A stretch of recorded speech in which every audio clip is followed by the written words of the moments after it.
The scatter plot shows the relationship between a person's height at 2 years of age and their height as an adult. The information is given for 10 people.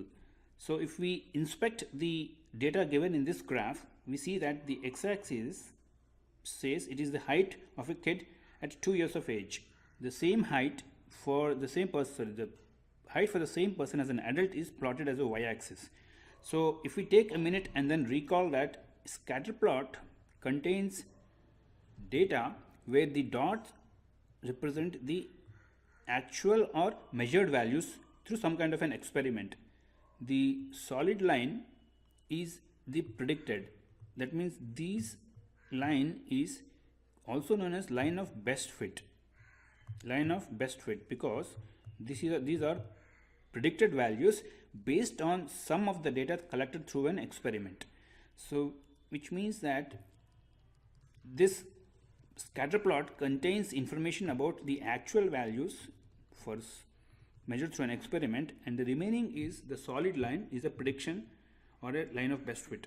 So with this information, let us try to answer some of the questions asked for this data.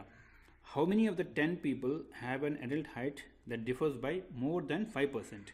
Which means he is asking that if there was a dot on the solid line and if there is an actual dot, the measured value, what the difference should be 5% or more.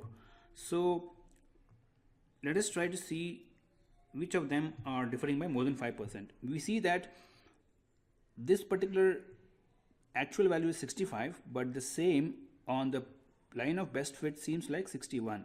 So 5% of 61, which we will estimate it as 60 because it's pretty close to 61 and helps us calculate the percentage faster, is 3. So even if it was 61, it will be slightly more than 3, and therefore we see that this is differing by more than 5% because this is 4. The difference, actual difference we find is 4, but we see it is 3.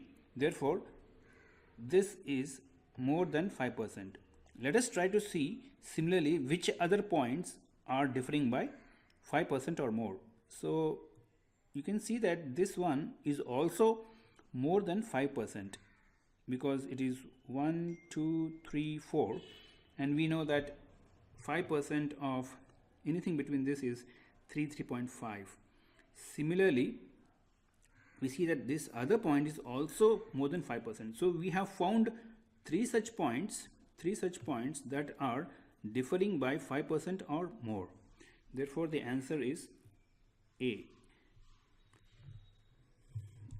The next question asks us to find, based on the line of best fit, which of the following is closest to estimated adult height for a person whose height at 2 years is 36.5. That means, let us see what is 36.5 refers to. This is 36, this is 36.5. So if there was a kid whose height is 36.5, so we need to find out estimated adult height. So estimated adult height means we typically project this point onto the line of best fit just like this. So this is 36.5 and we need to find out what would be the adult height. So you have to be very careful because we see that all of these values are pretty close. 72, 73, 74 are very close, and we could make an error if we are not accurate in our estimate. So I would encourage that if you have a scale or something linear, you should use that to actually find out what it is. And I think we are pretty close here. This is 73. So we see that the option B, which is 73, the adult height, is the correct answer. Mind you, once again, that since these are very close, you have to be very accurate, otherwise you would lose a score or a point in a test. So be careful. These are pretty easy questions, but then you might lose because of if you're not very accurate.